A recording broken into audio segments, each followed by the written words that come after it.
Season आहे, पाऊस पडलेला आहे, विहिरीत पाणी आहेत, बोर ओसंडून वाहतात. झालेल्या नुकसानीचं आता संधी म्हणून फायदा घ्या. तर काय करायचं? अनेक बाजारात वैरण आहेत, नका नादू लागू कोणाच्या. कोणाच्याही नादी लागायचं नाही. हे गोड आहे, त्याला उतार जास्त आहे, त्याच्यात दूध जास्त आहे, त्याच्यात फॉस्फरस जास्त आहे. कुठल्याही कंपनीची घरं भरायची नाहीत. मग काय करायचं? आपल्या परभणी कृषी विद्यापीठाला परभणी मोती नावाची एक ज्वारी खाण्यासाठी काढलेली आहे. चांगली ज्वारी आहे, उतारा चांगला आहे. सगळ्या ज्वारीमध्ये परभणी मोतीला उतारा जास्त आहे.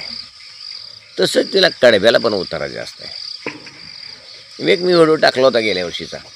लोकांच्या लक्षात राहत नाही व्हिडिओ, लोक बघत नाहीत, अभ्यास करत नाहीत. अजून सांगतो, माझ्या कवठेचं एक उदाहरण. माझे प्रकाश माने नावाचे ग्रस्त होते, त्यांनी मला परभणी मोतीची 35 गुंठ ज्वारी दिली होती. 35 गुंठे पेरलेली ज्वारी काढणीला परवडत नाही म्हणून मी त्याचा मोरगास केला, आणलं.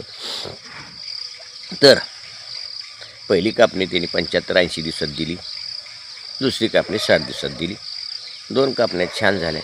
पहिल्या कापणीला 22 टन माल निघाला, दुसऱ्या कापणीला 20 टन माल निघाला. दोन्ही कापणीमध्ये 4.5 महिने लागले. 2.5 महिने, 2 महिने, 4.5 महिने, म्हणजे ऑक्टोबर ते 4.5 महिने. ऑक्टोबर, नोव्हेंबर, डिसेंबर, जानेवारी, फेब्रुवारी 5 महिने. फेब्रुवारी अखेर आपल्याला पाणी असते. 5 महिन्यामध्ये आरामात 2 कापण्या आणि 42 टन.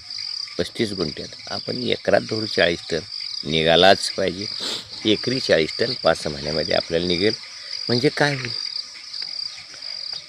ऊसा एवढं उत्पन्न झालं.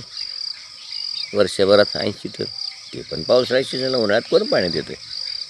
तर ते आपण मुरघासाला वापरावं. मका नका वापरू, फार आळी पडते. इतर वैरणी आहेत, मेगासीट, अमुक तमुक, सगळ्याला खोडकिडा पडतो, आळी पडते, फवारणी करावं लागते. तुम्ही परभणी मोतीमध्ये पेरा, एकरी 5 किलो बियाणं पेरा. आळी पडत नाही, आळी पडत नाही. त्याला कीटकनाशकाचा फवारा अजिबात लागत नाही. मग एक तणनाशक मारा. जमीन स्वच्छ असली तर मारूच नका. एक DAP किंवा 10-26-23 किंवा 15-15 आणि नंतर एक युरिया. तोच प्रकार खोडव्यानंतरसुद्धा मारा. एखादं तणनाशक मारा, 1 मिलीनं 2,4-D, अल्ट्राजिन वगैरे वगैरे. खोडव्याचं सुद्धा सांगतो. आणि पुन्हा एक खत द्या, पाणी द्या चांगलं. ह्या ज्वारीचं वैशिष्ट्य, ही ज्वारीचं चिपाड ताट खाली पडत नाही, खडं राहते. असं जाड चिपाड आहे.